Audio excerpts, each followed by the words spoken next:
Welcome back to another episode of R&B Fantasy. I'm Boyd. As always, I'm joined by Ryan, and this is the third episode. So if you have listened to the first two, or if you're just not checking us out, we appreciate it. As always, thank you so much for listening. Today, it's another episode where we're going to be going over the R&B Fantasy startup that we hosted.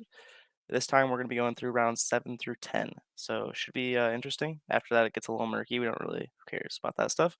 But 7 through 10 should be fun to revisit. Enjoy. Yep. And make sure you guys listen to our previous episodes if you're curious as to what happened before. Also, shout out to PFink for commenting banana on our previous podcast. I know Somebody that did it! we know that you made it to the end, so we really appreciate Yeah, that. you're a real one. Hopefully more of you guys can stay tuned for the whole thing, and hopefully, give those comments, let us know that you're listening. The code And word without is the further end. ado, we'll get right into it. All right, so just so that this gives a little bit of context to some of the picks that were made. These are the trades that were relevant. Some of them we had gone over last time. I'm not realizing that the first one is actually something that we covered in the previous episode. However, it does kind of play into his strategy for why he made the next trade, which impacts these current rounds. So as we can see, Zandy Savage acquired a second to move back from the fifth to the sixth, and he also acquired another 2025 first from somebody else when he traded his 402 back all the way to the 801. So we got a first in the 801, and we'll go over the pick that he selected then. But we can see that Zanny Savage is one of the few people that was able to accumulate in a first round pick. I believe he's actually the only one, if I'm not Yeah, mistaken, there Boyd. weren't very many 25 firsts that were getting thrown around. Yep, and he acquired two or three of the seconds that were shipped because I shipped mine away. MCP shipped his away, and I'm not sure if there was another that shipped theirs KP away. shipped his away to me, Yes. Okay. and I gave up So a there was third. three that moved. Yep. All right. I'll let you cover these two trades right here, the little doozies. I mean, these are barn burners right here. In the first one, we had P-Fink and KP, pretty much just a 10th round swap, but the main chunk of it was 9-11 to get up to the 8-12 at that pick. Let me check real quick. P-Fink traded up to get Josh Downs. We'll revisit that obviously later, but I just feel like that's interesting. He traded up to get the 8-12 because he didn't like who he would get at the 9-11. And on top of that, he got a little 10th round. He had to give up a little 10th round swap and his 25th pick. We won't talk about that in the episode, but I'll just, highlight real quick what that 25-11 turned into. It was Jamal Williams. Banger. Banger. Banger. All right, and then next up, one of yours. Do you want to talk about this one since you're involved in it? Yeah, sure. So I was looking to move up in this range because Cole Kmet and Dallas Goddard were there, and they were the only two more so usable tight ends left on the board that I had foreseen being productive next season, or at least for 2 seasons. And I had Michael Mayer at that point. So I know that Michael Mayer, I'm confident he'll take a step, but he may need another year. And if my roster is competitive for this season, which I think it is, I wanted to, move up, not really give up a whole lot, but also just snag a tight end. And I ended up selecting Dallas Goddard at the 904. I gave up my 2025 second and the 1110. So I basically moved up about, I'd say that's almost 30 spots in the second to get the 2004, which didn't really mean much to me, and then Dallas Goddard. So it wasn't like it was a barn burner move, but it was definitely a move that I made just simply, to make my roster a little bit more complete. You mean you don't like the round 20 pick that turned into Rico Dowdle? Come on, Yeah. the banger. Anything after round 16 in these startups is just like straight dart throws. Like there's nobody really of like immense or any real value. Like you'd rather pick like a third or a fourth at that point. All right, Yeah, so we'll probably. and start analyzing the seventh round worth of picks, and I'll let you start with that one, Boyd. Dude, we got Saquon Barkley. Mm-hmm. He was a pretty late pick as well off the board. One, two, three, four.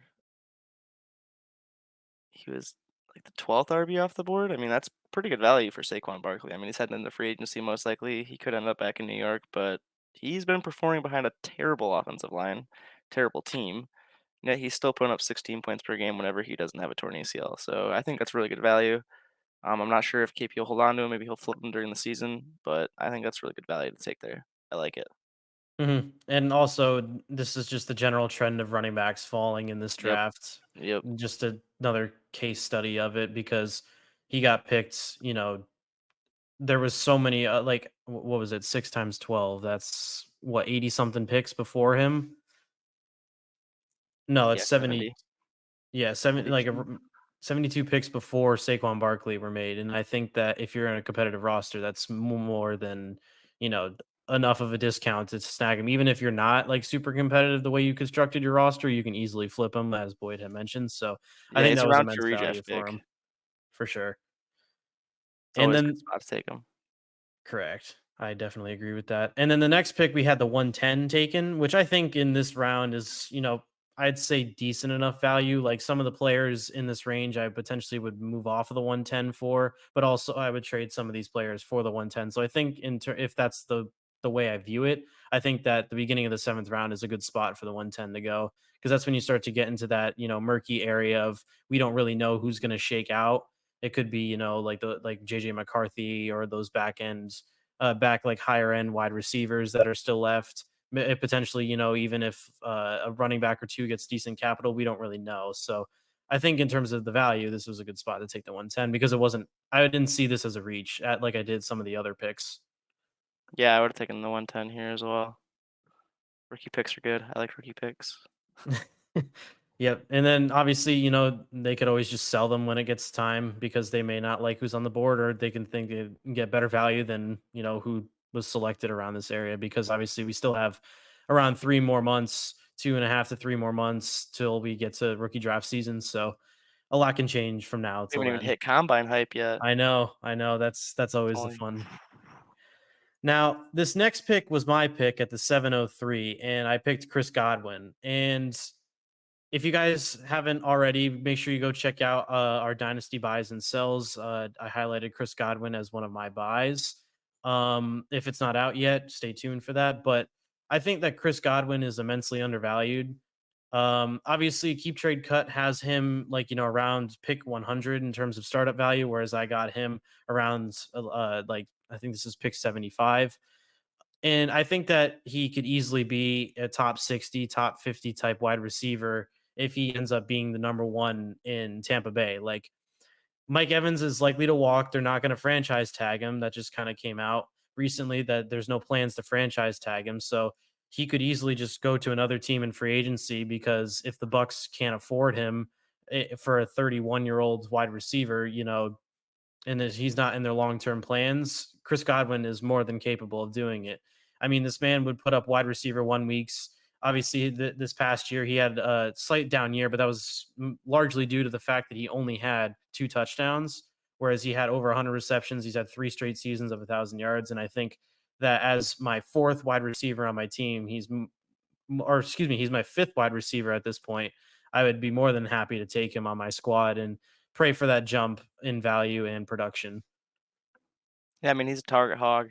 That boy just earns targets, Mhm. which Even also no matter who's his quarterback, Jameis Winston, Baker Mayfield, and Baker Mayfield's likely going to get an extension, so I wouldn't see why it would, not make sense to get Chris Godwin because we know he's going to have at least someone throwing him the ball pretty consistently. yeah, he won't have Kyle Trask, so that's good. Yeah, that's And always then a positive when you don't have Kyle speaking of Trask. earning targets, I mean, Terry McLaurin, next pick, I mean, I just think get this guy a quarterback. Like Terry McLaurin is consistently he's had 120 targets the past 4 years or above. He's hit 130 plus 3 times out of those years. I mean, he's just a guy. He's a dog, and I feel like a lot of people are just getting bored of him. He's about to presumably get the best quarterback that he's ever had in his career there, with the Commanders having a top pick in the draft. Either they'll end up with Drake May most likely, or maybe Jane Daniels. Maybe they'll trade up for Caleb Williams. I mean, we don't know. But here is wide receiver, I think like 29 off the board. I like that value. No, Here's I a guy I've been definitely trying to agree. buy. Right. Was he one of your buys for the No, no, dynasty buys I and didn't have sells? him But he specifically in the was, video, but he's someone that I've been yeah. trying to target. Someone Hmm. I did mention him as somebody that I would trade a certain young rookie for if I can get another Yes. Platel on top. Oh, my cat is moving. Hmm.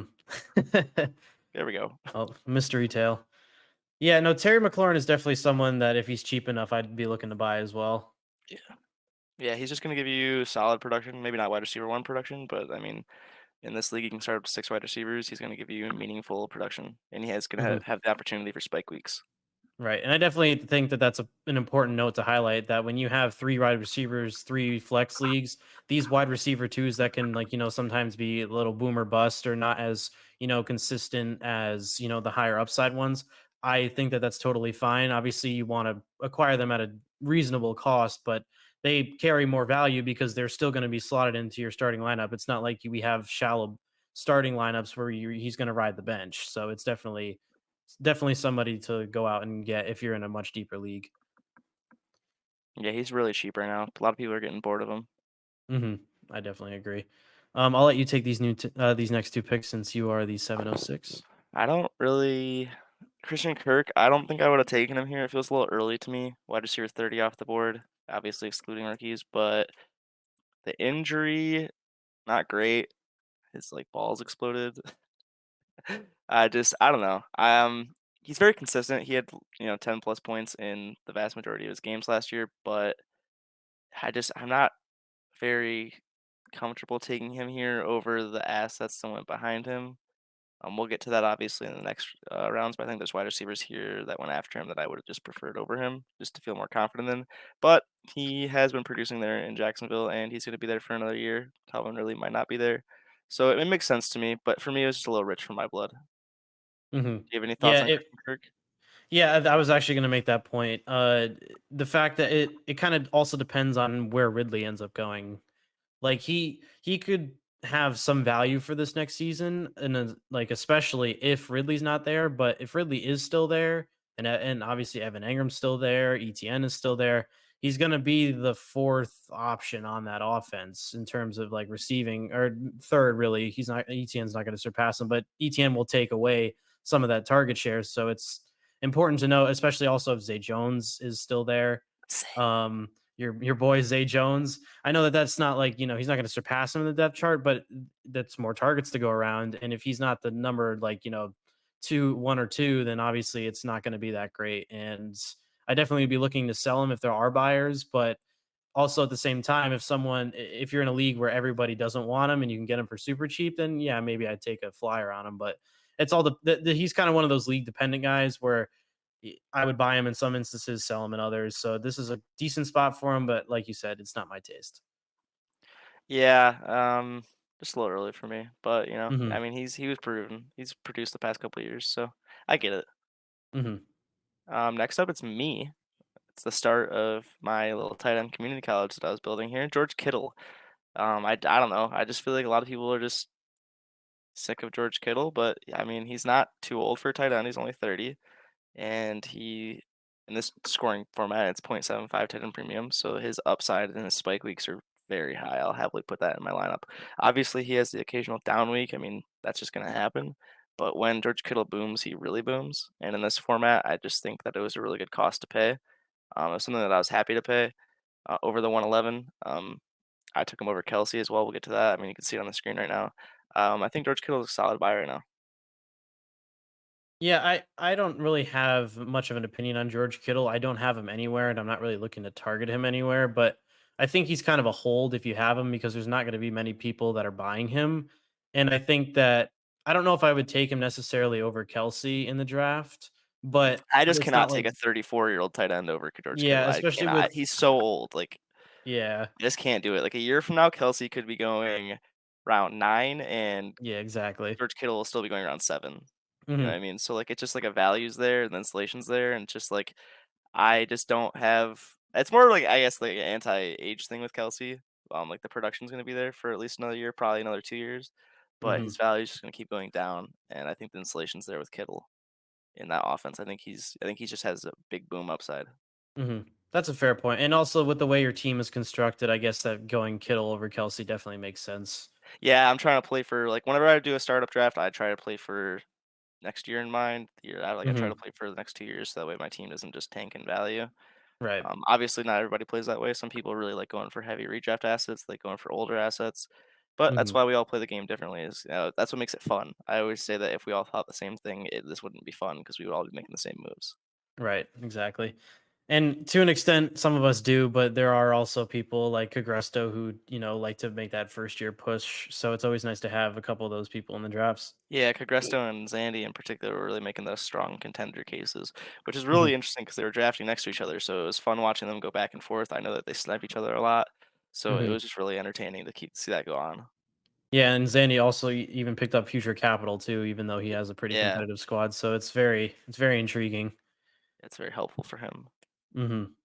All right. Well, moving on to the next pick. At the 707, we saw the rookie pick 111 taken. And I think that this is the perfect spot for it because, I mean, I'd rather pick the 111 than the next five guys that were selected. I maybe would get Taji Spears, but Taji Spears is kind of one of those guys where we want to buy, but we're not certain of his value. He's kind of one of those speculative ads that Yeah, you're making a could lot of end up assumptions panning with him. out. Yeah, exactly. There's a lot of ways for him to just completely be nothing or completely just be something that's not in this range of value.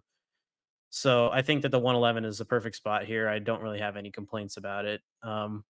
Everyone always, some people in the league were, kind of, giving me a little bit of shit for kind of not being on board with all the rookie picks. But this is like this back end, these back end firsts, I think are in fine.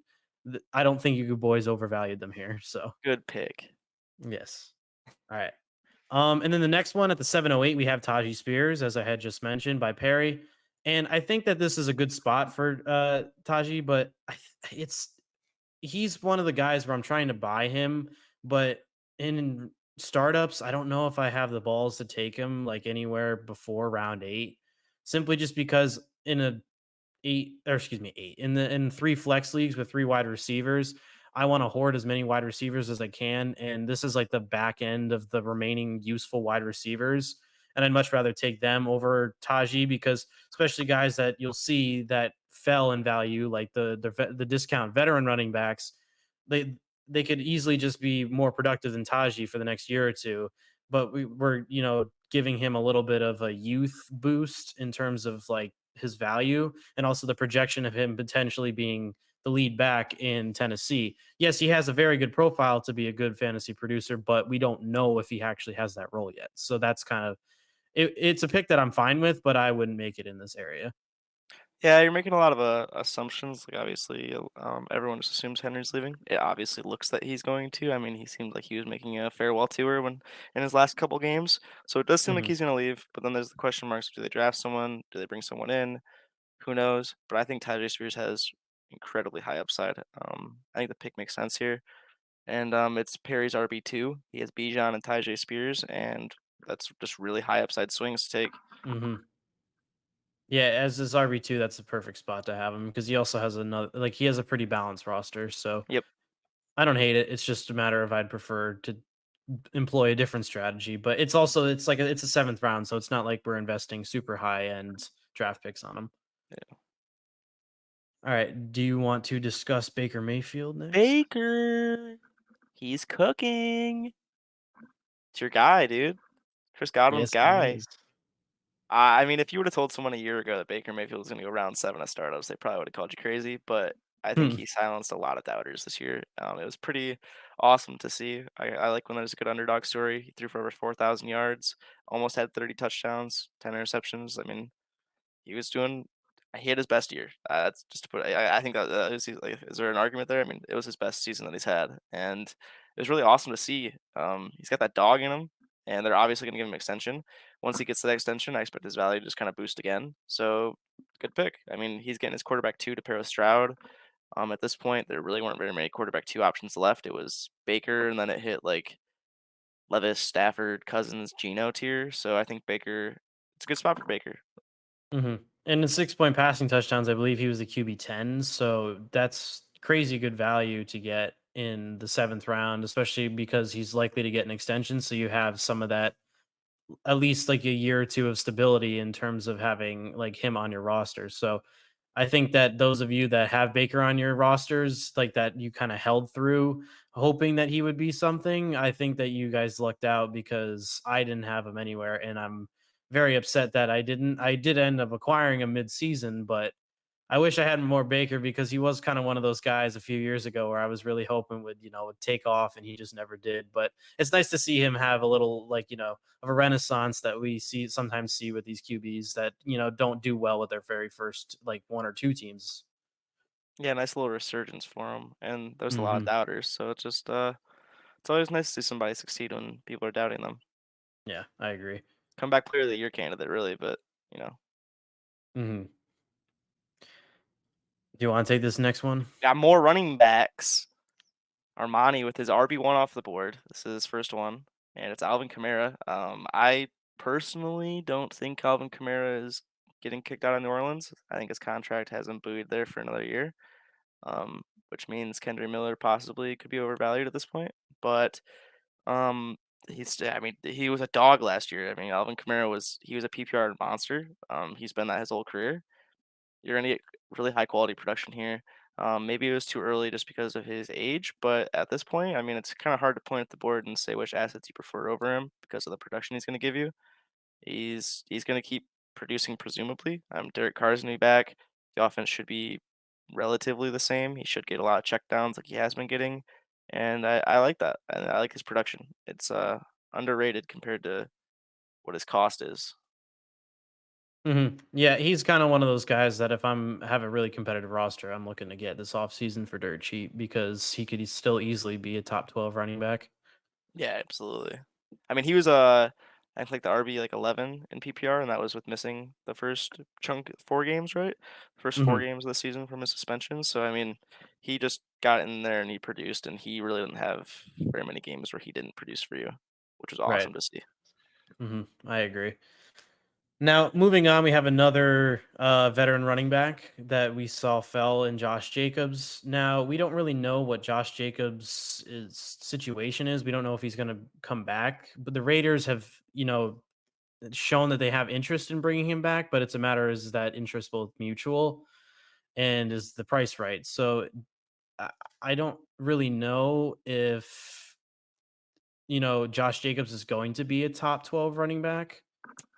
Um, what am I trying to say here? Yeah, like I don't know. He's kind of one of those guys. Like I'm really trying to put words on it because it is a very perplexing pick because it's not that Josh Jacobs isn't that great of a quarterback, running back. He's not a good quarterback. Yeah, We he's can not a clear good that up. We quarterback. can clear that up. He's a good running back, but he kind of had like a mediocre year, and I don't know where he's going to end up. Like I'm correct that he's a free agent, right? I'm not Yeah, because yeah, he yeah, had a he's a one free year agent. deal. Yeah, Yeah, he's a free agent.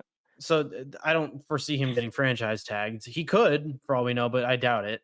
And I don't really know what's going to happen with his situation because, he could end up being somewhat like Dalvin Cook. Not saying that he's cooked like Dalvin Cook ended up being, but he could end up going to some place where he ends up just being in a committee. Like for all we know, he could end up going to Tampa Bay and then sharing with Rashad White. Like that would be worst case scenario. Not saying that that's been a thing talked about, but that's just like a hypothetical. Like we don't know where he's going to end up, and I'm not really confident that if he goes anywhere else other than Las Vegas, that he'll be, worth taking in this range. So I may have probably wanted to wait on Josh Jacobs to acquire him just because he could easily just plummet in value if he just signs in a really horrible spot. Whereas like we Get made that boy in the Chargers uniform. yeah, like cuz like you can like at least with Kamara there's that receiving, upside that he always carries regardless of where he goes and he's been a true elite or running back. I almost said quarterback again. But Josh Jacobs has never been like, that top 3 running back that we've seen. Like, he's had his moments where he's Last looked year, it, I but mean, last year he had a 19 he really put it all on display. yeah, Last but, year like, he exploded. but, Well, I like, guess that was a 2022, 1 not last year year. at this point. Yeah, Yeah, but I like, mean, Alvin he's Kamara always been a pro like at least there was like a 3-year stretch there where he was an RB1. And his yeah, rookie year he got hurt. This year he got hurt. mhm, There's a lot of the only thing that concerns me with Jacobs is the amount of touches that he's accumulated in his career. He has a lot of touches on those legs, and he's got a lot of miles, got a lot of tread on those tires. But mhm, former first round pick, kind of the same, not obviously not the same as Saquon Barkley, but like kind of like the same vein where he's a former first round pick, hitting free agency, could end up in a good situation, has proven a really mhm, high upside ceiling. But there is a concern of how much treads on his tires and the fact that he might just be washed. But I don't think so. He's a proven targeter, has 3 years of over 50 targets. I think he's pretty underrated right now. you're a contender, I think he's a solid buy, but he's not someone I'm, like, trying to get everywhere because there's obviously the concern with any running back that's going into a second contract, like, it could just not go well. I guess third Mhm. contract since he got paid last year, but, it's his first chance to really hit free agency. So, Right. there's those concerns, but I think he has the upside, and I just wanna say, get this man a receiving touchdown. I don't care where he goes. Get him a receiving touchdown. He doesn't have one yet, and I've been waiting for it forever. I'm gonna pop Mhm. some champagne when he gets it. Yeah, I mean, I just would rather take, like, the 112. Like, I would take the rookie pick around here because it's still on the board, but I don't think I would've. you Maybe. no? It depends. I guess it depends on team build. In this one, it Yeah, makes sense for Zandy to take Jacobs, but if I was rebuilding, I probably would taken the right. pick. But with Right, how because he his was stacking wide team yeah, receivers. he's trying to stack a squad up. That's his RB1. So I think Jacobs RB1 is in round 7. That's really high Mhm. upside that you're gonna get out of there, especially for what he's shaping up to be a contending, hopefully, roster. Right. But at the same time, I do get what you're saying, like, if you can get the 112 for him, and you're trying to rebuild, that Mhm. that would make sense. Yeah, that'd be a mutually good trade. And then kinda just moving on, going to Travis Kelce, unless you had anything else about Jacobs? Nothing. Alright. Travis Kelce, speaking of washed, not actually, but we don't know what's gonna happen with him. He could be only have 1 more year in the tank, and he clearly took a step back this year. Part of that was just because the offense was a little less powerful. There was no real wide receivers outside of Rice, and, Kelce didn't look at his best. I think that this is a fine spot to take him, especially if he's on a contending roster, which Cagresto is building. But at the same time, it's a very, risky pick to take at any spot just because we don't know how long he could end up being in the NFL. For all we know, he could end up retiring this year.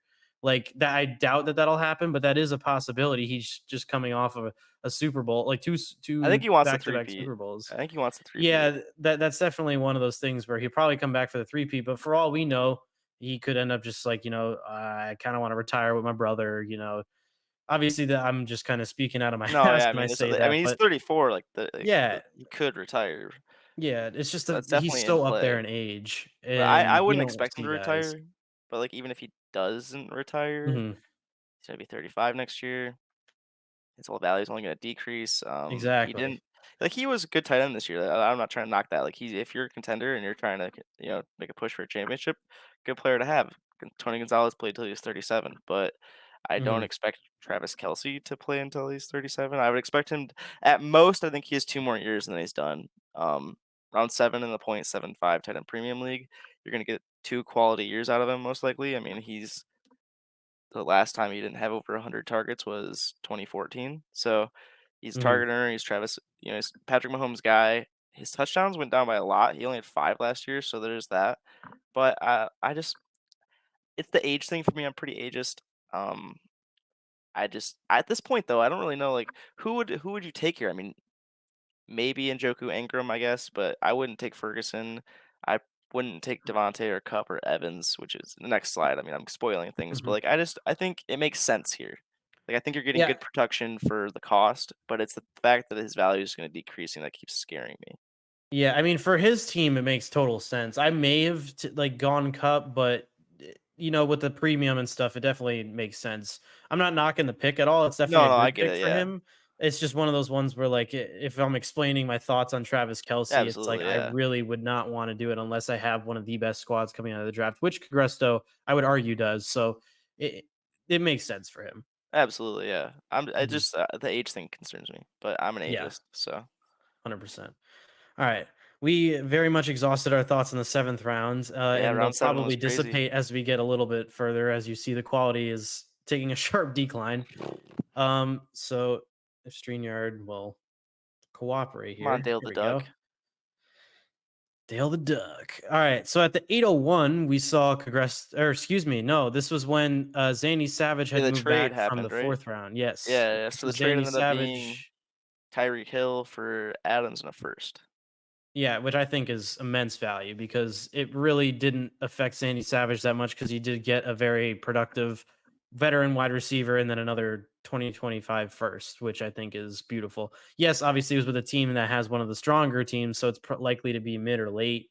But injuries could derail Cagresto's season. It could be an early. So I Shit think that happens. that was a fantastic trade by Zandy. Yeah, I think the value is there. You're gonna get quality production out of Adams, but Tyreek Hill's in like a tier of his own, production wise. So Yeah. I get why Progresso wanted to get him. It also kind of just helps push the first most likely to be later. But I don't really like to project firsts that much because shit happens. Yeah, Things can change exactly. on a dime, and I think Devontae Adams is gonna have another year of quality production. This year was Mhm. obviously not the greatest, but he still was top 10 wide receiver, and he still had over 1,100 yards. I mean, he's still Devontae Adams. Like you're still getting a really Mhm. good player, Yeah, and then I can also make the same argument for the next player that he also and the selected, next which one. was Cooper Kupp. Yeah, exactly. Like, these 2 guys are, I think, are perfect buys because they're Yep. probably going to go in the either like, I would say the back end of the 1st or 2nd, round of redraft leagues next year. So, I think they have at least 1 or 2 more years of elite production, no problem, and getting them in the 8th round when you've already got an established core, I think that is more than like, more than a beautiful thing. And Zandy Savage has, prepared himself for both the future and this year. So I think that he is so far had one of the most successful drafts. Yeah, very strong draft, very strong team he's building. Just to recap his wide receiver room, it's Olave, Jaden Reed, and then you got Stephon Diggs, Adams, and Cup. Those three are powerhouse contenders, and then you got the youthful upside options with Olave and Jaden Reed. Really good draft. I think these first three picks in the 8th round are just a chef's kiss. Like you said, these are going to be at least at the latest like top 4 rounds, top 3 rounds of redraft picks. So like you're getting really high quality value with a really good upside. I mean, Cooper Cup and Mike Evans and Devontae Adams, they're good buys if you're trying to contend. And a lot of people are Mhm. just getting sick of them because they're getting older. I'm pretty ageist, but if I have a contending roster, I want them on it. Yeah, I also think that Mike Evans, like if he goes somewhere else other than Tampa Bay, I wouldn't be upset because he's been the most consistent wide receiver I think we've seen the past, like since he's entered the league, really, because he's never not had 1,000 yards, and it all depends on like where his rankings are depends on his touchdown production Yeah, because but he all that's basically happened in gives you the Tampa. same So shit. I want him to return to Tampa personally. 1,200 Yeah. yards and 13 touchdowns with Baker. I really want him to return. I won't be mad if he doesn't return because I assume he'll go Hmm. to a pretty decent situation. But I think the best spot for him is Tampa. The Chiefs, that would be phenomenal to see Yeah, him that in a that'd Chiefs be that'd be uniform. interesting. I don't know. It'd be interesting, but I think he's more likely to just be successful, like fantasy wise, in an offense like Tampa's, where he is the guy rather than Hmm. having Kelsey and Rice to deal with. Hmm. But obviously, anyone in the Chiefs offense is going to be really exciting to have, and their value will just bump up as soon as they get that Kansas City helmet on them. Yep, 100%. That Mahomes tick. I'd rather see a veteran wide receiver go there than another rookie because we've seen I'm so many sick of rookies it. go there and just not do anything outside of Rice. I'm So, sick of it. I drafted so much Sky Moore for nothing. oh my God, Sky Moore and what were the other ones? I mean, even Justin Ross, like McCole Hardman, everyone thought he was yeah, gonna be a Miko thing. Hardman, Hey, yeah, caught a Super Bowl winning touchdown. yeah, that he did, he did. That guy. Hmm. All right, so I'll let you kind of take the next few picks because we kind This of went feels back and really, forth really, there. really early for Jake Ferguson. Spoiler: he is one of my dynasty sells. So if you watch that video, you'll see that he's in there. Um, he only has 1 year of production, and it wasn't like earth-shattering production, but give him his flowers. In his first year in a starting role, he had over 100 targets, 70 receptions, over 750 yards. But I just don't know how much of that was him versus how much of that was the Dallas offense as a whole, because Dak was cooking. Dak was really cooking. The run game wasn't. Pollard was not, and so there was a lot of passing touchdowns and a lot of passing, volume. I definitely prefer at least 3 tight ends who went after him. I would have taken the 112. It's just it just feels a little early for me. I would prefer the upside of the rookie pick. You can get a late first wide receiver, maybe one of the quarterbacks, an RB that gets draft capital, or even like Sanders from Texas. I probably would have taken the pick here. A few tight ends I would have taken. It just seems a little too early for me. I probably would have taken all three of the tight ends that were taken after him and the 112 before I took Ferguson. Yeah, just a little too But rich for my blood. But I mean, he produced this year. He had a mhm, lot of tight end one performances. I don't know the number off the top of my head, but I had him in a pretty good amount of leagues, and he was surprisingly consistent. Like you were able to plug him in and not really have to worry about much. No, I agree. I love how every single pick that Swanky has made recently, we just constantly just shit on We him. sh we praise The the poor Baker pick. man, I We know. praise the Baker pick. That is fair, but his Pittman pick, his White pick, his I'm Jake sorry for the Ferguson Rashad pick, White hate. yeah. I mean, his team isn't bad by any means. It's just we always like, think that he could have picked someone better. But for all we know, he could like that's why I like contrarian squads, like people that pick people that not a lot of people are on, especially, when we all Spice think it up. similarly, because those like, that's how you get like a really good squad. Like not a lot of people that like I knew were, into Rice, Jaden Reed, like Puka. I mean, nobody knew, but nobody was in Puka. Like if you invested in those players, you turned out all right. And even though it wasn't this like, the way that we think that we should draft, like it turns out we know nothing and that those players ended up working out. So for all we know, Jake Ferguson could end up being a top 6 tight Yeah, I end mean, and he he's could gonna be be in Dallas again next year. There's exactly, nothing he's pointing young. against the production. Like, I mean, there's Yeah, all signs exactly. are pointing towards him likely having another solid year. It's just, Mhm. I would have felt You'd more rather have other confident in the other people's. tight ends and the Yeah. pick upside. Yeah, for sure. I agree. Now, the 112 here, I think, is perfect spot for it. I've said that about the last 3 rookie picks. I Yeah, the think rookie that picks are just making sense here. yeah, I think that we saw, like, the rookie hype because I think part of the contributing factor is that everybody is aware of this teardrop, and I think that now they're consolidating into a spot that makes sense for the overall value, like I had said before, I'd make the case that depending on my squad, I could move the 112 for players that were selected in this round, but I'd also potentially, move some of the players in this round for the pick instead. So, like, I'd rather have the 112 than Christian Watson, Najee, Javante. But at the same time, I could potentially move the 112 for Michael Mayer. Like, I wouldn't be opposed to doing that, depending on my thoughts on Michael Mayer. But this is kind of one of the like good spots and good value.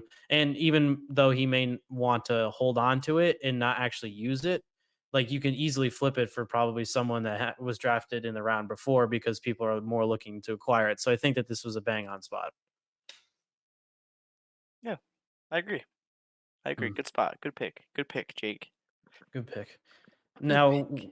were you upset about this Njoku pick considering you were building a tight end community college or? Yeah, I was gonna take Njoku, but I'm not mad at who I ended up getting. Mhm. Dirty snipe me. Dare you? Yeah, I think that Njoku is kind of someone that people aren't really.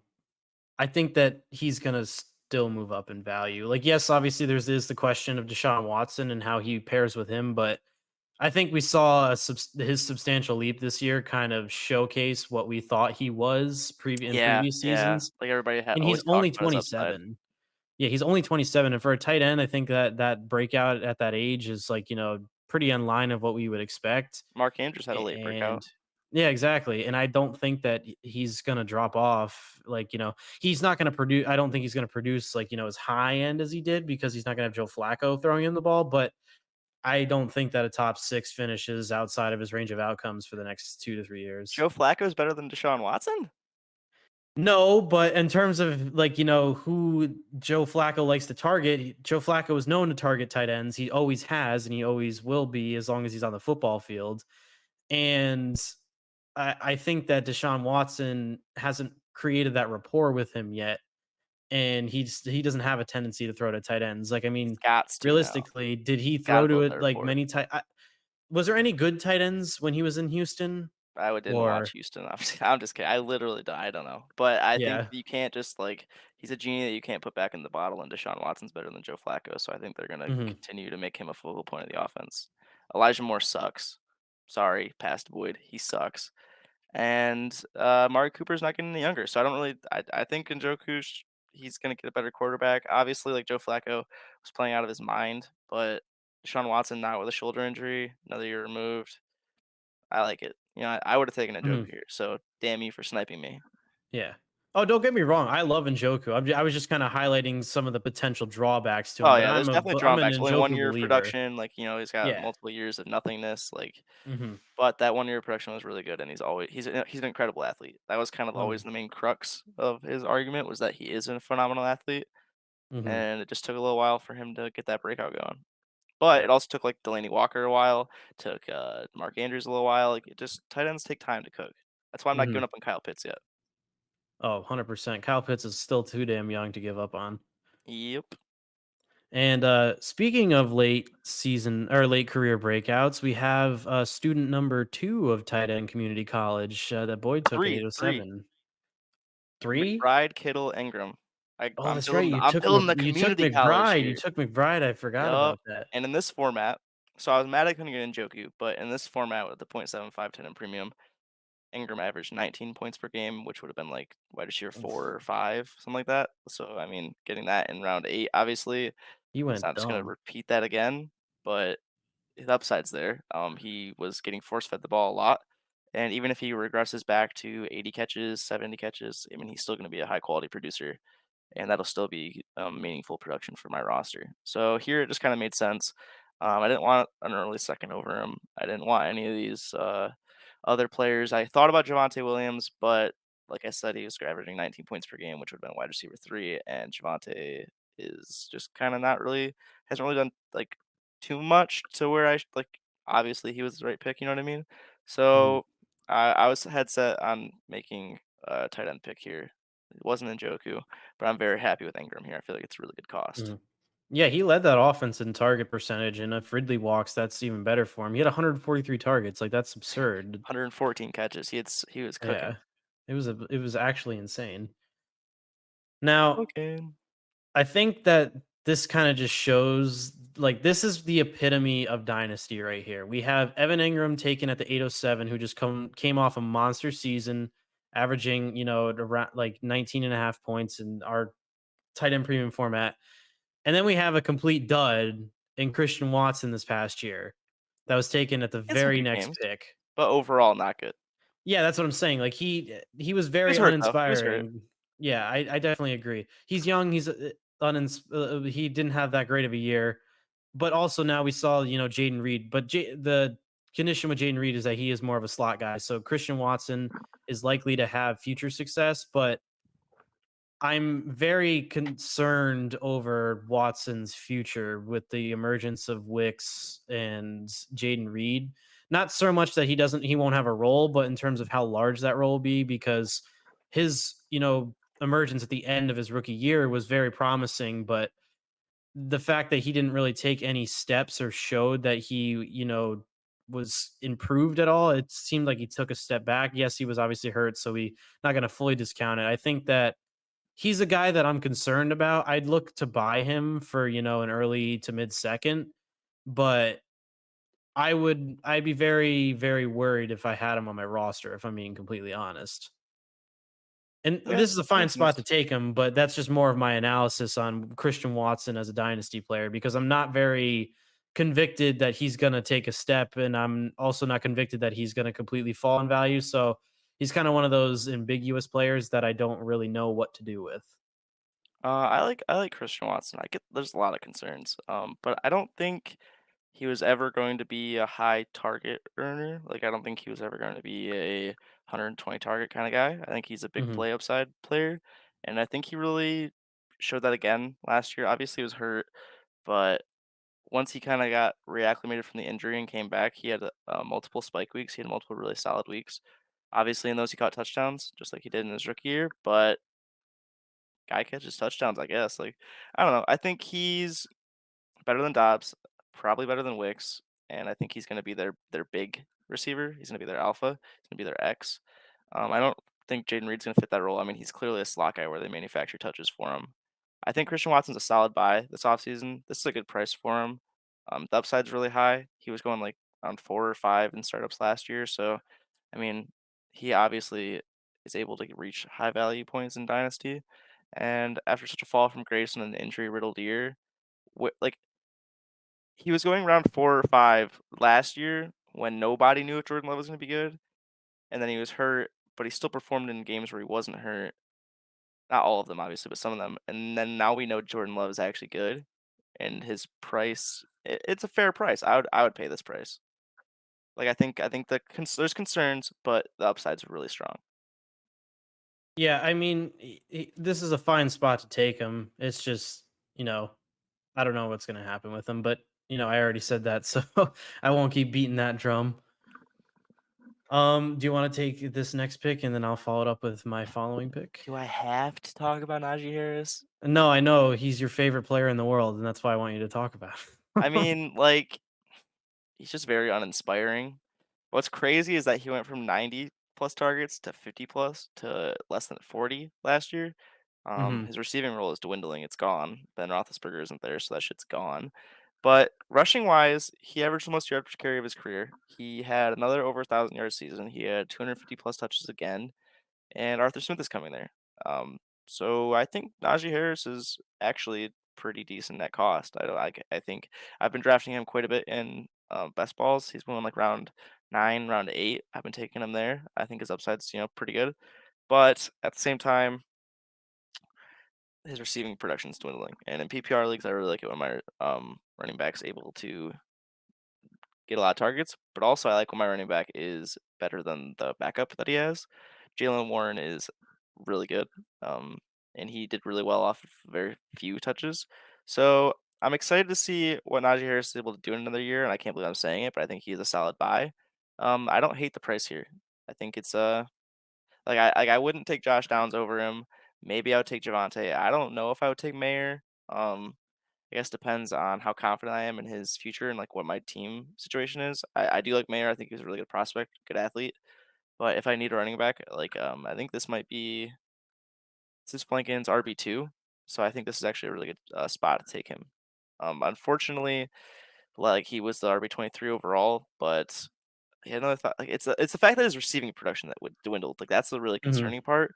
But he's still gonna have the rushing production, and then with Arthur Smith, I think he'll get a lot of touches. But he used Tyler Algier a lot, so, like, Jalen Warren can also just get a lot of touches. I mean, they're just gonna run the ball a lot.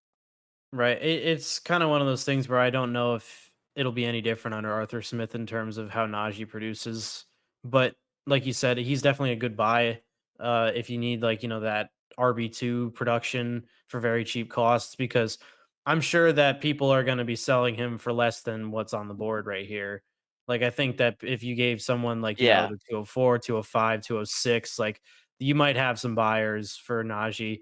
Now, I'd probably actually wait until the draft itself if I wanted to move those picks for Najee because you could potentially get a little bit more, especially because that's the area where there's going to be some rookie running backs. So, like, he's an easy bet for cheap production. I'll put in. Mhm. I'll Yeah, definitely that's a good kind way of to just put leave it. it at that. Yeah.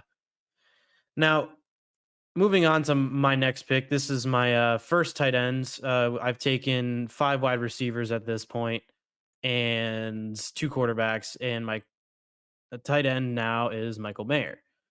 Now, Michael Mayer is kind of a guy that I think is going to take a Trey McBride type leap in the next year or two. Not saying that he's going to be, a top 3 tight ends, but I think that he's going to end up being a very, very good tight end for fantasy going forward because I was huge on him as a prospect. I was pretty, you know, not blown away from his, abilities on the field, but I also wasn't disappointed either. And sometimes it takes, rookies or excuse me, it takes tight ends a few years to develop, as we've seen with some later season breakouts that we highlighted before, or later career breakouts, excuse me, that we've seen with other players. But also, Trey McBride didn't really do that much in his first year. Like he almost did nothing, and then all of a sudden he just broke out. And he was the same type of like thing that I had with Mayer. He was a guy that everybody has their tight end one prospect in that draft class. And he didn't really do a whole lot, but he also, didn't disappoint enough where people kind of moved off of him. And then all of a sudden we saw what we thought he was going to be. And I'm pretty confident to put my eggs in that basket at the end of the 8th round for in the tight end premium league. Cause if he can take that leap into a top 6 position in dynasty, I'd be more than happy with that. Yeah, I like Michael Mayer. I think he's a good buy. He put some good flashes up last year, and I mean, you Mhm. can't really judge someone too hard when Aiden O'Connell is their quarterback, and like rookie year tight end. I mean, it's hard for a rookie year tight end to really produce at a high level. I mean, it's not the hardest thing in the world, but it just doesn't really happen all that much. Kyle Mhm. Pitts and Laporta are and Evan Ingram in his rookie year, they're kind of anomalies. I would look for him to make a year two jump. I think he's a good buy. Yeah, I mean, he didn't have like that. He didn't play most of the first 4 games. and then obviously he didn't play like the last 3 games, so there is like that knock, like where we don't have a whole lot of like data to go off of, but he did have reasonable targets, like, between like, 3 to 5 targets a game. And he did have some weeks where he had over 40 yards. So I mean, there were flashes where they did use him. And obviously, like Boyd had highlighted, like, having being in an offense with Aiden O'Connell, and especially with the situation that they were in where, they had a coach firing in the middle of the year.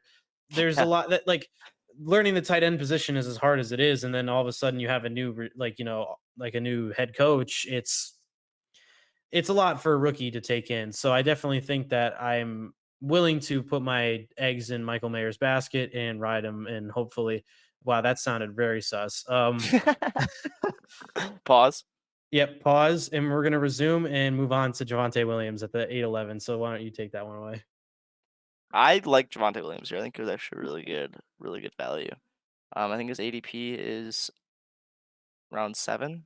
If I look at a Diecast tracker, RB 16 off the board. I think here's good value. That's another case of running backs falling.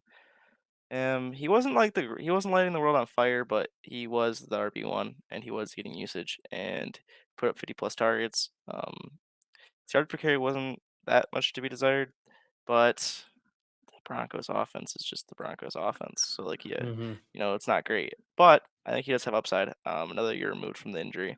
I'm excited to see what he can do. He's heading into the final year of his deal, I believe. Yes. And I mean he could be a free agent next year or the year after, sorry. Like obviously not this coming season, but next year. I think he's a good buy. Like I said, I actually considered taking him at my 8th round pick if Engram and Njoku weren't there. Maybe I would take a Najee over him, but good buy, good price to pay for what is an RB2 for P-Fink. So good price. Hmm. No, I definitely agree. And then he also followed it up with the next pick with Josh Downs, so he got a little more youth infusion into his squad. Josh Downs, was a prospect that I thought was, pretty decent coming in, and I think he had a fairly solid rookie season. He had like, an 18% target share. Obviously we don't know what's going to happen with like, the usage, or excuse me, the passing volume that's going to happen in that offense with AR at the helm. So I wouldn't be surprised if Josh Downs just has another like he's probably his ceiling is going to be like a in that like wide receiver 20 to 30 range. Like he's not going to blow you away. He might have a couple spike weeks, but he's going to maintain some pretty solid production. Like I think he might be like a lesser version of Terry McLaurin in his career. I think that that's a pretty I I don't know about you how you feel about that comp. Like I know I'm saying that Terry McLaurin obviously is a little better, but I'm not super opposed to picking Josh Downs here, as like I'm kind of just looking to hold him in the places that I have him and not really looking to buy him. But I don't know what your thoughts are on him. I like Josh Downs. I drafted a lot of them in rookie drafts last year. The only thing that really concerns me is the fact that in the second half of his rookie year, where rookies traditionally are more comfortable in the offense and produce more, he kind of just fell off. The bulk of his production came in weeks 3 through 8, and then after that, he didn't hit over 10 PPR points once, which does concern me. But he did have a 13 target game in week 12. He had 98 targets, so like he's clearly able to earn targets. I'm excited to see what he can do with AR, and like you said, I am trying to hold him in leagues where I drafted him. I don't know if I would have taken him here necessarily, but like I said, I'm trying to hold him, so he's not someone I'm trying to sell. So I think he was a Yeah. fine pick here. Yeah, I mean, 98 targets, 68 receptions, like that, getting over that 60 reception mark and, having 771 yards is good. It is also important to note that he only had 2 touchdowns. So that's also, a little bit of a knock to his fantasy production. But I think in terms of the volume he received, it was pretty good for a rookie. And if they don't bring anyone else in, I'm pretty confident that he'll definitely take a leap. And I think the target for him would be close to 1,000 yards. Like if he hits 1,000 yards, I think that he's going to be, a pretty stable wide receiver for the years to come. But it'll be interesting to see what'll happen when AR returns, because we haven't really seen what is capable of AR's passing offense because we haven't really seen him on the field. Yeah, Tyler Lockett light is his upside really. Like I think he could, Yeah. have big boom weeks. It just the fact that he didn't produce very much in the second half does concern me, but he did have Gardner Mhm. Minshew. He still was Right. earning targets. I think he's a stronghold, and Yeah, I can't complain with the price here. I agree. All right. Now moving on. At the 901, we have Jerry Judy, and then KP also then selected Brian Robinson at the 902. Now, Jerry Judy is actually someone I'm looking to buy this offseason. Not someone I'm like a hard buy on, but like his value, like here is probably where I think his value actually is because well, if you go into a league like nobody like if someone offered the 201 for Jerry Judy, whoever's getting the 201 is going to accept that in an instant. Yep. Like nobody is convicted that Jerry Judy is going to be anything anymore, but we Yep. have to note that this offense is likely going to change. There's going to be a new quarterback in most likely, and Cortland Sutton also is probably going to walk. So Judy will be the wide receiver one, barring that they don't bring anybody else in. And I think in a new offense, uh, I'm not ready to give up on Jerry Judy. And for his cost, like you can get him for a late second, no problem. In most leagues, so I'd be looking to get him potentially as like that throw-in part of a deal, like not just acquiring him outright, but just having him as a throw-in to a deal because then it's another dart throw that you can have. And then to Yeah. pair it up. Oh, sorry, did you have I anything to just say want to there? say I agree with everything you said, but I just think it was a dog shit pick because it was 3 rounds ahead of ADP. Way too early value wise. You gotta play the board. You gotta know Hmm. when someone's gonna go. I wouldn't have taken him Yeah. here, but I do agree Jerry Judy's a buy. A lot of people are sick of him, Hmm. and he's able to earn targets, and he has a lot of upside. So Hmm. I'm trying to trade for him in leagues. Yeah, Just I not at this appreciate cost. that. I didn't realize that his ADP was that high. This is like actually where I value him. Mhm. So yeah, But you're able to buy him for very cheap most likely. So if yeah, you just take a look at his ADP, like ADP is yeah. you really could get a good value on him. For here, it's just way too early for me compared Hmm. to what you should be able to get him for. Like KP probably could have got him late round 10 at the earliest. Like I think he would have been there probably. Hmm. I mean maybe not, I don't know. So maybe somebody else really maybe you would have taken him. I don't know. But I just would have preferred to play the value game and taken the 201 or B Rob or Ramondre or Cooper, Allen, like that. I don't know. There's a lot of people I would have taken over him at this Yeah, point.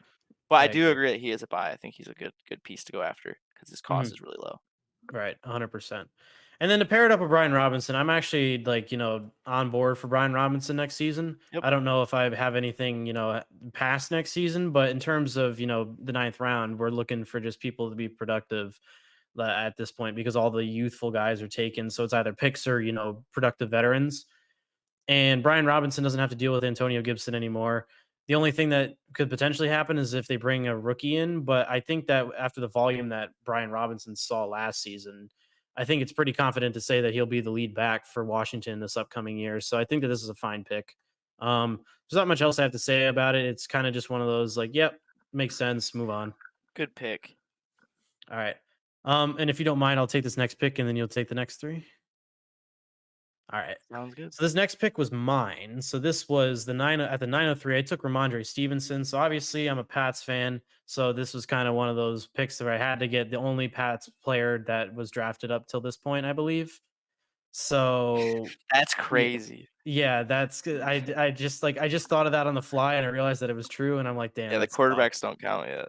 Yeah, I like That's crazy. Ramondre Stevenson is probably the best bet for production next year in the New York. Oh my god, the New England offense. Uh, and I think that he's going to be used just fine. Like with this new regime, I don't foresee him any shenanigans going on. Like he's very clearly a target hog. He's very clearly able to run between the tackles. Like he can give you everything. And regardless of if it's only for one more year or two more years, I've built a youthful enough, core with my wide receivers, my tight end position, and my quarterbacks. Where at this point, I'm just looking for production right now. Like I can easily move assets in the middle of the season to acquire somebody else, but right now my goal is to like I've got my youthful and core wide receivers. Now I'm looking to get the production at the running back position for very cheap, Mhm. so that I can still have a youthful but competitive squad. So Yeah, that was kind of my logic behind them. round 9 Ramondre is your RB1's really good. Mhm. Yeah, and then to kind of see in the next rounds who I paired him up with, I think that it was beautiful the way that my team was constructed. Obviously, I don't think I have the best team, but I think that my team is, very fun. So, Yeah, since we won't go past round 10, you took mhm, Derrick Henry round 12 and James Conner round 13. So yep. really good contender, older running backs, I think James Conner's a great buy. Derrick Henry concerns me because he's 30, but he's fucking Derrick Henry. I mean, like, people have been Right. saying that for years now. So he's always a good buy. I like that. Good way to build a running back room without paying an expensive price, at least for Mhm. the next year. Obviously, Right. after that, it gets murky, but the next year, it's good. Mhm. And with the 2025 incoming class, I'm gonna hold on to my first like it's gold, so Yeah, makes sense. I love this next pick. Amari Cooper, Mhm. great value, great pick. I wish I would have got him at 906. I was really hoping he'd fall. Damn you, Flankenberry, for sniping me. But good pick. Good pick. Over 1,200 yards last year. I mean, he's literally been a top 30 wide receiver every year except for 2017. So just people just don't like him for some reason. Yeah, no, Amari Cooper is definitely a guy that I'm looking to buy on any contending roster because he did have like slightly a down year compared to his years prior, but I think that there he's going to be Amari Cooper for at least two more seasons, and with Deshaun Watson coming back, I think that he's going to be at minimum a mid wide receiver too, and at a ninth round startup cost, that's a beautiful acquisition. Yeah, incredible value. Really, really good Hmm. pick. Hmm. Speaking of really good picks, I mean Keenan Allen. He's obviously up there in age, but he was like wide receiver. What was it, like 3 in points per game last year, something like that. He was absolutely phenomenal. I had him in my home redraft league, and it was really fun until it wasn't. But he's fucking Keenan Allen. Like he's a good value. I ideally, obviously, would like to see him back in Los Angeles. Who knows if that'll happen? I would assume that they'll want to bring him back because I guess maybe unless they draft neighbors. Like maybe you let him walk if you get neighbors, but I think keeping Justin Herbert with his top weapon just kind of makes sense. I guess even if he goes somewhere else, he still is a proven 150, 140 plus target earner. So he should still be good for at least one more year. Once he hits like 32, 33, obviously like that gets really concerning. But as a contender, he's gonna be really good again. I assume. Yeah, I didn't see there wasn't really any indication that he was falling off either. It was just Yeah, kind he of looked great. he's just old. Yep, He's that's just literally it. older. It's just age. Yeah, exactly. But like on the There's field, he no produced. yeah, for sure. I don't think that him going anywhere else will impact his value going forward. And then my next pick was the first pick of the second round. I don't think the gap between the 112 and the 201 is enough to make one round difference. So I thought this was a really good value here. Um, there's maybe a couple pieces after the 201 that I took here that maybe I would have taken over it in a different situation. But as you can tell by the next round, I was just trying to get a rookie picture because I didn't have one yet. So I'm trying to buy seconds, especially like the early seconds. I think the depth of this class is pretty underrated. Mhm. Um, obviously, it could fall off a cliff after the combine and after the draft, but right now I think it's looks on paper at least to be pretty solid. So I'm trying to get some early seconds here. Mhm. Yeah, I definitely agree with that sentiment. Just buying early seconds, even mid seconds are a good buy right now. I don't foresee many people falling off. I think only we'll see like running backs jump up, and that'll just push the Yeah, wide like maybe a receivers that are in quarterback that doesn't go, and then range. he like maybe like Michael Penix doesn't go, and then like Yeah. I don't know, but like I think the wide receiver, tight end, running backs are gonna get drafted, and then they'll skyrocket up. I think Mhm. they're too cheap right now, which is why I Yeah. drafted one, two, three, four, five, six rookie picks in a row. So I like rookie picks. Yeah, you need those wide receivers to fill out your wide receiver room. Yep, JJ and DJ Chark against the world. Ugh. Mhm. Now, speaking of filling out wide receiver rooms, I don't think Dirty really did that with this next pick. I'm sorry, Dirty, but we This is wide receiver Boyd one. can yeah, Boyd and I can kind of get behind this. Dirty, I like your squad, like it's fun to put the together, but Jameson Williams as your wide receiver one is definitely not ideal. Um, I Obviously, he don't has think rookie picks, so he won't end up being his wide yeah, receiver one. But exactly. actual wide receivers, it was his first one off the board. You have like as a first wide receiver, I'd want to take someone that I had would have potential for production, like Calvin Ridley or Deontay Johnson, which we're taking after. I know you're a Lions fan, but I think that Jamison Williams is cooked, my friend, and then that's all I'm going to say about that. He has a lot of upside. Like the upside's still there. He didn't get a full season in yet, so like the upside's still there. But I just would have liked to see some more flashes. I'm not Mhm. not really confident in Jameson Williams' future. Yeah, I mean, with the emergence of, like, Laporta and Gibbs, I don't foresee Jamison Yeah, there's a Williams lot of being more than targets the that are getting 4th hogged up by option. those 3 guys. Yeah, Obviously, he'll have, like, exactly. he gets a lot of, like, he'll get deep shots, but I don't know, I just don't think him being, like, a super meaningful fantasy producer is there. But at a decent cost, the upside is still there. Like, he Mhm. still could have meaningful games, Yeah. just I know not I just went a consistently, in little bit my hard opinion. on Dirty. That was just kind of like a because of the Flamed his wide receiver ass. one. Yeah, I tried Yeah. I tried to bring in some Cheap shot. ice, that way it wasn't too Yeah, yeah, yeah. too hot on him. Yeah. No, I definitely agree Yeah. with the upside There's statement. Like, I'm upside there, not. there's upside, but Yeah, I just exactly. like you said, I would have preferred a few proven producers. Yeah, At exactly. like, at a certain cost, I will want Jameson Williams, but early second over, like, Mhm. Deontay, Ridley, Levis, Stafford, Cousins, I probably would've just preferred those kinda, like, actual, like, someone that you can just feel confident in rather than having to hope that the upside hits, you know what I mean? Mhm. But, like, a mid-second, I'm probably taking Jameson at a certain point, Yeah. or maybe, like, a late second, I'm probably taking Jameson. But, like, over, like, people that I think are actually gonna be able to make a difference without having to hope for a huge upside difference, Yeah. it's a little too pricey for me here. Mhm. I I say that agree. as someone wearing a Detroit Lions shirt. I know. I mean, to be honest, like this is probably gonna like make people a little upset, but I have more conviction that Wandale Robinson is gonna be a usable fantasy asset for the years to come than Jameson Williams. Wandale. And Wandale goes much later in drafts, so that's all I'll say. So I'll move on to the next pick, just so we can keep it rolling. I'll actually do the next two. So at the 908, we have Deontay Johnson. Now I think this is beautiful place to get Deontay Johnson. I think everybody is just kind of out on him because he had a down year in terms of production. But his peripherals looked really good because he didn't really, decline in the target percentage department. So he's still getting the looks. It's just a matter of the looks have not equated to much production in terms of receptions and touchdowns. And getting a guy that's only 27, I think that's another issue with that people have is that because he's not young and it wasn't a promising year that they've just kind of counted him out. I think that I'm ready to buy in on Deontay Johnson again, and I don't think that he won't be the target earner that he's literally been the past few seasons. And I think that now he's at the point where he's like very cheap in order to acquire. And if he's like wide receiver 3, 4, 5, whatever it is, like I'd be more than happy to get that on any roster. Yeah, Deontay's a great buy. That dude earns targets. hmm Now, this next pick was my trade that I had made. So, for those of you that don't remember, I had traded away my 11-10 pick and moved up about 30 spots to the 904. And I also got the 2004, but at the same time, I also gave up my 2025 second. Now, obviously, I explained before the reason why I did that is so that I can get another tight end in this tight end premium format, 0.75 in Dallas Goddard. Now, when I made this pick, Boyd called him Dallas Middert because that's all he is. He's a middling tight end, which I agree with.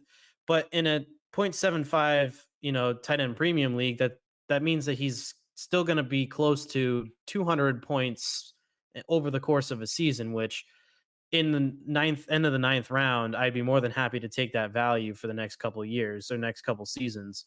Like obviously he's not the main option in his offense, but he's consistently produced at that middle tight end one range, and with a couple spike weeks here and there. But I know that he's not a barn burner, but I also know that he's not going to produce for me because like Michael Mayer still may need another year. So I need someone that I know that can get me at least some form of production at the tight end position for the next few years. And if him and Mayer end up being productive next year, that's perfect because then I have more assets that are able to produce. I could potentially move off of Goddard if I wanted to at that point, and invest him in another position that I need, like a running back, if my team is making a push. It just gives my team a lot more flexibility and production overall. And I felt that giving up a second was worth it. Yeah, yeah. I think it was a fine pick. It's just like Goddard's always felt like the next man up at the tight end position, but yeah, he hasn't taken that step. Like, he hasn't been a top 8 tight end, or like, he's just kinda been like a back end or tight end 1, high end tight end 2. But, Mhm. past couple years, he's dealt with injuries. I don't think he's played a full season since his rookie year, I wanna say, and he was behind Ertz. So, a little bit of health concerns, but like you can't really predict injuries. Like that's not happening. You cannot predict when someone's gonna get hurt. I think his game to game upside's there. Like he's a good target earner and a good offense. Yeah, it's a good pick. Fine pick. Yeah, I mean, in I all just like giving you a hard honesty, time. no, I know, I know. Like, yeah, like the obviously the health is always a concern, but I mean, when you're averaging around, like, just to put in perspective of his like games, like he only had less than 10 fantasy points in 2 games last year, and that was in week 4 and that's for the 0.75 scoring format. So just keep that in mind. He had 6.5 in week 4. And then obviously in week 18, when he only played 35% of the snaps, he had 2.15. But every other game that he played, he scored at least 10 points. So I think that that's, at this cost, a pretty decent spot to take him because I'm confident, like, if my tight end can produce at least 10 points of, like, and he's not that elite tight ends, like, I'd be more than happy with that on my squad. Yeah, yeah, yeah, especially in the scoring format. I think it Hmm. just kind of it makes sense, especially because you're trying to let Mayer marinate. So having the upside of Goddard just adds up. Yeah. Yep. And then I just covered those 3 picks, so I'll let you take Yeah, these next three. that was a lot of Goddard talk. Yeah. Calvin Ridley, the guy I think you should be buying in Dynasty. He's too cheap. Here, maybe it was too expensive. I don't know if I'd give up the 202. But his upside's there. He had over 1,000 yards. Had quite a few touchdowns. He had like 6 wide receiver 1 weeks. I'm just trying to remember off the top of my head off my thread, but I think he's a solid buy. Maybe I would have taken like Stafford or Cousins or Levis over him, or maybe Geno just to shore up that super flex spot. But I think he's a solid buy. I think this is a fair price to pay, and like I said, he's one of my favorite buys in Dynasty. So Mhm. Yeah, I don't have anything to add to that. He's definitely one of those guys you should look out and go and get. yeah, Will Levis, Mayo boy, his Hellman sponsorship. Yeah, I mean it makes sense. He's young, could take a next step. This seems like a pretty fair pick. If anything, I'm kind of surprised that there was over 2 rounds of gap between Baker and Levis. That just seems crazy to me. Felt like quarterbacks were kind of falling after Baker went. I like the upside here. A lot of people were going like Farrell for Levis after his first game because he performed so well. Um, I'm sorry. Somebody's asked if I wanted to add the 206 to Garrett Wilson for Puka. What the fuck? I'm sorry. That's just crazy to me. Okay, back to Levis though. I think he could take a huge step. He's clearly their quarterback for at least another year, probably 2 at least. And his value should rise because he's young. He's gonna get that like youth bump. Yeah, I think this is definitely a good spot to get him because there's no indication that he won't be the starter next year. And outside of the quarterbacks that were left, he's the only one that I foresee taking a potential jump in both production and value because the remaining quarterbacks, were all the aging, Stafford, Cousins, Smith, Wilson, Carr, which we'll cover in the next slide. So I think that this was a fine spot to take him. Yeah, yeah. I mean, like I said, like the youth upside's there, and he really put like not a lot on display, but he showed upside, like flashes of upside. And last year, like I mean, he pretty much is only throwing to DeAndre Hopkins. Like Yeah. Chig is all right. Traylon Burks sucks. Like Mhm. he's hurt a lot, but like he was really only Womp throwing to womp. Hopkins. So I would like to see them bring somebody else in, and I would like to see what he can do. I think the Mhm. upside's there. Yeah, I agree. He definitely had some questionable things, but he was a project to begin with. So I definitely think that with an off season now, he'll definitely take a next step. Yeah, and then we got DeAndre Swift. I like Yep, DeAndre just hanging Swift. out. I like DeAndre Swift, but the cost here seems fine too. I don't really have honestly any complaints. Seems like a pretty fair price to pay. His upside is starting RB. I mean, he's like I'd like to see where he goes. Obviously, there's concerns like he could end up in a bad situation, but I assume that he'll probably be back in Philadelphia. Maybe that's too bold of me to say because you really don't know what the hell any team is going to do. But DeAndre Swift can earn targets. He's a good rusher. Good upside bet here. I like this. Yeah, I mean, he did he had such a great start and then he kind of just fell a little bit towards the end of the season. Like he Well, obviously I had mean, a they couple like of good slashed weeks, his but rushing attempts though. I don't think it's fair to oh say that yeah, I don't think it's fair to say that he like fell off a cliff, but like right. his I touches weren't there compared to where they were in the early part of the year. So I think RBs mhm. need touches to produce. I don't think Yeah. I think that and I think the I fact they think were slashed kinda helps lead to the fact that he couldn't get, like, the rock moving as well. But he still was right. really good, like, yard per carry wise, and Well, so whatnot. his production fell off mainly because they stopped targeting him as much. Because he had so many games, like every single game between weeks 1 and 9, he had at least like, 2 targets with like, some of them being 10, 6, 4 targets. But then from weeks 11 to 17, he had 2 weeks of no targets, 2 weeks of 1 targets, and only 2 more weeks of 3 targets. So He had a clearly six there were, target game though. yeah, he did have a 6 target game, but if you look at his game log, there's clear discrepancies between like how they were using him. So it's kind of one of those things where he because he didn't perform as well in the second half of the season, it's leading into his decreased cost. So I think that there's no reason to think that if he gets re-signed, that his production is going to be any different, barring they don't bring anyone else in. I mean, how many times can he fall down in the fucking 2-yard line and not get a touchdown? Like, Yeah, let's just be exactly. honest. Miles Sanders The had, like, tush fucking push. 100 touchdowns the year before. Like, I don't know. I Yeah, think the upside's there, especially behind a good offensive line. So I think it's a good yeah, pick. yeah. But I'm I agree. biased. I mean, clearly. I'm also a Swift lover too, Mm. so I definitely can get behind it. The only thing I would say is that maybe I would have taken the quarterbacks that went after him before him, but with a Mhm, build like Agresto where you have he ended up taking a quarterback. I mean, spoilers, but he has Mahomes, Dak, and then he did end up taking the quarterback, so it really doesn't matter if you took which one before. This was just kind of more like if you weren't at the turn, and if like mhm. if Zandy were to take Swift over Levis, or maybe Amarni was like Amari, like I think like that kind of would be a difference. But considering he is the Progresso had the turn pick, he had like the opportunity to get two people at once. I'm Mhm. just kinda nitpicking, like, if I would have been in, like, a different situation with a different pick, like, Yes. I wouldn't have taken Swift over those quarterbacks, but here it doesn't really matter because he had the turn. Mhm. No, I definitely agree with that. And then speaking of quarterbacks, Stafford. look at all the red here.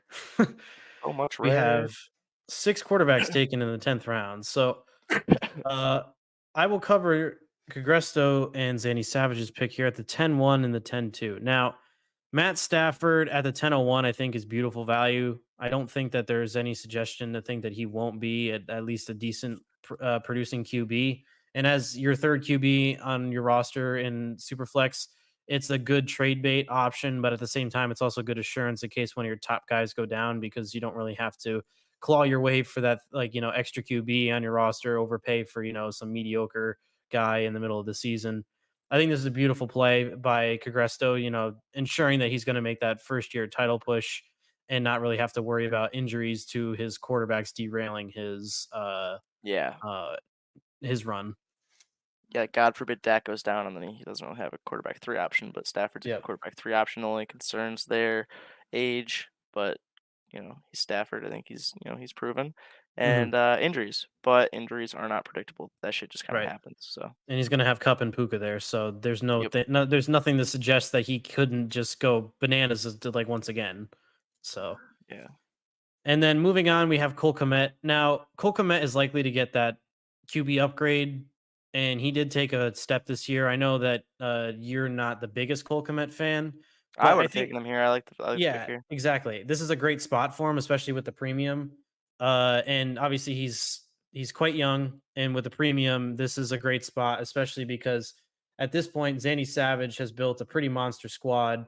Uh, he's got Olave, Diggs, Reed, Adams, Cup, Josh Jacobs, Allen, Jordan Love, Will Levis, and the only thing that was missing was a tight end, and he was the last person to take his starting tight end. And I think that getting Cole Kmet at that time was great value. Now, with this being said, the reason why I didn't take Cole Kmet with my previous pick was simply just because I'm more convinced that Goddard will outproduce Kmet for the next year or two. Not to say that Kmet is not going to be a useful dynasty asset for longer than Goddard is. And that's mainly the reason why I did it. You could go with either or. And I'm not saying that, like, Kmet is not a better dynasty tight end than Goddard. It was just more the build that I was going for. That makes sense. That makes sense. I would take Kmet personally, Hmm. just because of the Caleb Williams, upside and the fact that he's, really shown not a lot, but he's shown, like, a decent amount the past couple years. Like, he's been consistent, and he's shown, like, multiple touchdown upside games. That's with Justin Fields at the helm, so I would've taken Kmet, but it's really just a nitpick. It's really a pick your poison. Right. I agree. And it wasn't like there was many picks that separated them. It was only five picks. So, Yeah. all right, I'll let you cover these next two. I love this pick, Kirk Cousins. Coming off torn Achilles, but Kirk Cousins is Kirk Cousins. He's freaking good, especially for fantasy football. I'd like to see him return to Minnesota, but if you're going to wait on a quarterback too, like Armani did, this is the perfect way to do it. Get Kirk Cousins in round 10. The upside of production's there. Obviously the injury concerns, but he's a quarterback. I mean, do you really need your Achilles? But I think Kirk Cousins is going to be able to bounce back. I'm not really too concerned about anything. I just would like to see him return to Minnesota, but I don't really know if they're going to do it. Mhm. I mean, they just came out that literally cannot franchise tag him, so it'll Yep, be interesting to see it's gonna be if real they can get interesting a to see what deal plays done. out. Yeah. And obviously, there's a lot of players that will be dependent on if Kirk Cousins resigns in terms of their value and production, aka Jordan Addison. Addison and Hawkinson and Justin Jefferson, but less so Justin Jefferson. It's more so the other two. To be fair, Hawkinson Um, has produced like without Kirk Cousins, and I yeah, guess Addison's rookie year was without Kirk Cousins, but it also was without Justin Jefferson. So there's like yeah. that little like asterisk there. hmm But it also wouldn't mean that he would potentially take that step. No, yeah, absolutely. And So, then next up we had Jalen Warren. Um, I'm sorry, Swanky, but I like Jalen Warren. I just wouldn't have taken him here over the quarterbacks, or probably over the 202 or 203. But I do like Jalen Warren. I think he's got a lot of upside. I think he could be like the next like. All right, this is gonna sound really weird. Not in a mold of Eckler or Pollard, but like the backup who takes the spot and then really is mhm. a good producer. Like I think that could happen. It wouldn't be the most surprising thing to me in the world because he really was just fantastic on his touches last year. It's more or less just a cost thing for me. Probably would have taken the quarterbacks, the 202, 203, but maybe there's one running back I would have taken over him. Probably David Montgomery, who went round 11. But I wouldn't have taken Mixon. I don't think I'd take Pollard. Don't really think I'd take Aaron Jones. Definitely wouldn't take Chubb. So I think it makes sense here, like RB wise, to get his. But he is getting his RB 3, before he drafted the wide receiver 3. So I don't really love that. But when people zig, you gotta zag. People were really loving wide receivers here. I only took Justin Jefferson, so I was zagging as well when they were zigging. So I get it. I think Jalen Warren is really good. So I don't really have that many complaints. It's just more of a cost thing. Right, and I also wanna highlight that he also had one of the highest yards per carry in the league Yeah, at 5.3. fantastic, So, I think that fantastic, that is just huge upside, and and he really good also had target earning s upside. yeah, he had 74 targets, with 61 receptions, so, eh, I think that he will probably outproduce Najee potentially at a fantasy level, but he will get less touches than Najee, so it could cap how many touchdowns he could get, so I think that it's kinda like touchdowns will determine who will be the leading running back in Pittsburgh this year. And we don't know, obviously, what's going to happen with Arthur Smith, but I kind of He's disagree fickle. that I would probably like. I was looking to get Warren at my next pick, and I was very upset that I wasn't able to get him. I think that this is a fine spot, especially because Swanky already Oh, yeah. has his second QB, but I definitely get your points. So it's kind of one of those things where this is the fine spot for him, but there could be other picks that you could make depending on how you value the players remaining. Yeah, Because absolutely. I would potentially give up the 203, 204 for Jalen Warren going forward. Obviously, I'd try to get more on top, but that would be an ideal trade. Now, these next two picks were Geno Smith at the 10:05 and the 202 at the 10:06. Now, I think that the rookie pick, the 202 in the 10th round, like Boyd had mentioned, like picks have started to very like quickly fall off. Like Yeah. we didn't see another pick taken basically until like since the 906. So we went basically 12 picks without another, rookie pick being selected. And I think that you could make the case that the 202 should have gone immediately after the 201. So I think this is incredible value for Dirty. And considering that we did kind of shit on him for his Jamison Williams pick, this is definitely a good thing to Yeah, I have, mean, if you're especially with the gonna other take picks that Jameson he's got. Williams, like, over the 202, but then get the 202 with your next pick, I mean, Mhm. you can't really complain about much there. Yeah. And then the Geno Smith pick at the 10:05 was decent. Like I think that with him coming Love back Gino. to Seattle is beautiful because now it's kind of secured a little bit of security with him and getting him in the 10th round, knowing that he could produce like at back end QB1 levels for weeks as your third, quarterback. Like that's beautiful. Actually, scratch that. I don't believe that's his third quarterback. Yeah, it's his second quarterback. So still he's still has, that long-term stability for at least 2 years with Geno Smith. Because if you guys recall, Perry ended up trading back um from the first round, and then he ended up selecting the 103 with the pick he traded back to. So he could end up getting like Jaden Daniels for all we know, or trading it away for another quarterback. So in terms of the team build, I think it's totally fine. I may have like gone for a rookie pick here, but I like the pick because Gino is definitely not a guy that I'm off of at all. Yeah, I like Geno Smith here. I think it was a good pick. Mhm, Um, just good value. Super flex league, like unique quarterbacks, and he's a starting quarterback with a lot of upside. Obviously took a dip after his first year as a starter in Seattle, but he's still good. And his offense's weapons are still good. So I like this pick. mhm. I agree.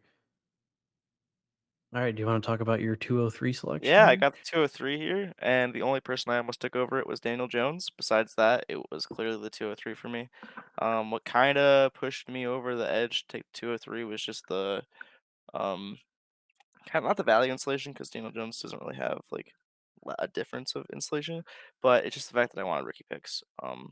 I want to have the chance to get a running back or wide receivers or tight end or just the flexibility of it. I could flip that pick into something. But I did almost take Daniel Jones here. On a different day, maybe I would have. I mean, I definitely like it because you need those wide receivers. So this is definitely another shot at being able to get a pretty decent wide receiver for your team. Absolutely. And then we got the quarterback run. We got Russell Wilson, Derek Carr. Kind of just a pick your poison. Just at this point, people are wanting to get that quarterback two, quarterback three. For MC, it's his quarterback three. He's got Lamar, Herbert, and Russ now. So he just wanted to get that quarterback three. I think Russ is fine. He's going to be another starter for another year. He's kind of a pretty like not underrated fantasy producer at this point in his career, but a lot of people just shit on him a lot, and I feel like that's not too warranted because he hasn't been that bad. And he's been, pretty solid for fantasy, so I think this is a good pick. No, I definitely agree with that. It's kind of one of those just like meh, like it's not Yeah, like super sexy, but same it's thing for like Carr. Like yeah, it's gonna get you production. It's gonna make yeah, sense in a super yeah. flex 12 team league, but it's not Mhm, sexy. It's not shiny. It's not gonna get likes on Twitter. right. Now, speaking of not sexy and not getting likes on Twitter, we're Not gonna go sexy. my pick at the 10-10. So DeAndre Hopkins has completely faded some people's minds after his last two seasons in Arizona where he was hurt and he didn't produce at the levels that he did before. When he was on the field, he did pretty On well, a but per game basis, though, yeah, he was per game cooking. Yeah. basis. But, But like, he overall, also like, season, if you look at his yeah. stats, like, stat readers are just gonna look at that and see, "Oh, he only had 700 yards? What?" Yeah, And then you're exactly. like, "Oh, he had 700 yards in 9 games." You're like, "Okay, I'm interested now." Mhm. And this year he reminded everyone that he's still DeAndre Hopkins. And yes, don't get me wrong, he had 137 targets and only 75 receptions, but I think that was more of a Will Levis accuracy issue than it was a DeAndre Hopkins issue. But he, finished as wide receiver 22. He had a fully healthy season. He had one of the highest yards per catch, like his second highest yards per catch excuse me, third highest yards per catch of his career at 14.09, which is great that they're still using him down the field. He's getting still around that 7 touchdown range. He had 1,000 yards. Like, I don't foresee him being, dropping off at least for the next year. And if Will Levis is able to take that jump and he's the number one option there, like I think that that's beautiful. Like I've already got all the youthful core wide receiver guys, and if I have DeAndre Hopkins as my last flex spot, like who can get me that production at a potentially a wide receiver one or excuse me, high end wide receiver two level, like I am more than happy with that. Yeah, obviously, I'm gonna have to find a replacement with him very soon, but for this next season, I think that this is, great from a production standpoint. I agree. Sorry, there was some noise in the other room, so I wanted to No, close you're my good. door so that way it W wasn't picked up. But was yeah, this I feline agree. related noise? Yeah, cats are going crazy. What's new? Phoenix and Bagel are demons. But yeah, Yep. I mean, his upside's there. He had a 3 touchdown game. Like, he's D-Hop. Yeah. Late round 10 cost. I mean, good pick. Makes sense. Thank you. Considering, like, the next wide receivers who went were, like, Dotson. Definitely would Mhm. prefer him over Dotson. I probably would take Daniel Jones, but that's just because I like the the upside of Daniel Jones because I probably would take him over the second round pick, but or not over like my second round pick, but like I would have taken him. Yeah, I would considered it at the very least. Mhm. Yeah, But a good pick. thank you. The reason why I didn't want to take Daniel Jones is because I had like I basically told myself that if there's one thing I'm doing in this draft, I'm drafting Aiden O'Connell later in the draft so that he's going to be my third QB. And I got him at the 16-10 because I was very convinced that he would be obviously the 32nd best quarterback on the board, but he's still a starting quarterback. For now, And we don't know. yeah, exactly. Like I'm willing to just, it's the 16th round. I was willing to take a shot on it and I wanted to build my roster because realistically the way I built my roster, I was like it was insulated so that the fact that even if I was down a QB, I could still potentially produce because I was actually able to win a championship with rocking with only one QB this year. It's because of my depth. So I'm kind of employing that strategy while also having one of those, kind of shitty quarterbacks because who knows? Maybe there's another Joe Flacco or Josh Dobbs that pops up in the middle of the There'll always season. be something. Exactly. Jake So Browning, there'll always be something. I just kind I of just think wanted to see the flex spot filled oh, in. yeah. I just think with the upside of Daniel Jones and, like, the contract tied to him, like, he was going, like, round 4 of startups last year, so I think I Mhm. probably would've gone Daniel Jones, but I can't, like, shit on, like, a D-Hop pick 'cause it's D-Hop, and he's Yeah. good. And he's a wide Yeah. receiver 1 in Tennessee, even though he's a little bit older. Mhm. Yeah, and then we kind of just to like end this little wrap up of the round 10. Like Jahan Dotson is just kind of like I don't know about you, but I kind of just have written him off at this point. Like I don't really see him as being more than Yeah, I just, want nothing to really do with Jahan Dotson, but unfortunately, I don't think I'd be able to sell him for the no. ADP cost or even this cost, like, I think I'm just stuck with my Jahan Dotson shares. Yeah. I mean, he's gonna be all right at the NFL level. Like he's gonna be like, just there. If I could flip him for James Conner, I would. Uh, I have more confidence in yeah. James Conner. I don't know. Mhm. I really just don't have much faith in Jahan Dotson. Curtis Samuel is eating his lunch. I love I mean, Curtis for Samuel. Christ's sakes, like if we look at all the running backs that went in, like the next two rounds, we had David Every Montgomery, single one of them I would Pollard, have preferred. Aaron Jones, Nick Chubb, Austin Eckler, Jerome Ford, Zach Charbonnet, Derrick Henry, James Conner, Mostert, Chuba Hubbard. Even like those are all guys that I would do a straight Kendry swap Miller on for. 14. Yeah. I mean, I'm not convinced Kendrick Miller is going to be anything, but that's just me. At least he has the upside. Yeah. And then we kind of already highlighted our opinions on Daniel Jones, so we think that that was a Goodbye. fine pick. Good So pick. I love it, P Fink. I'm not a fine pick. That was a glorious pick. Greatness. yeah. So that wraps up our analysis of our startup draft. Obviously, we'll post the whole board on Twitter at some point just so that you guys can see the remaining rounds. There obviously were some exciting picks later on, but not ones that we're really going to, go super deep into. Yeah, So thank you all. maybe we'll do like a segment where we like recap some like highlight picks maybe. Yeah. Just like a quick 20-minute thing. Maybe we'll like go over some of that, but I don't think Mhm. it's worth going over pick by pick anymore. It's Yeah. just kind of getting murky. Yeah. I agree. So if you guys have joined us this far, comment Jameson Williams is washed in the comments. Um, make sure you guys click that subscribe button if you haven't already. Leave a like, click the notification bell. And we'll catch you all on the next one. Goodbye. Peace.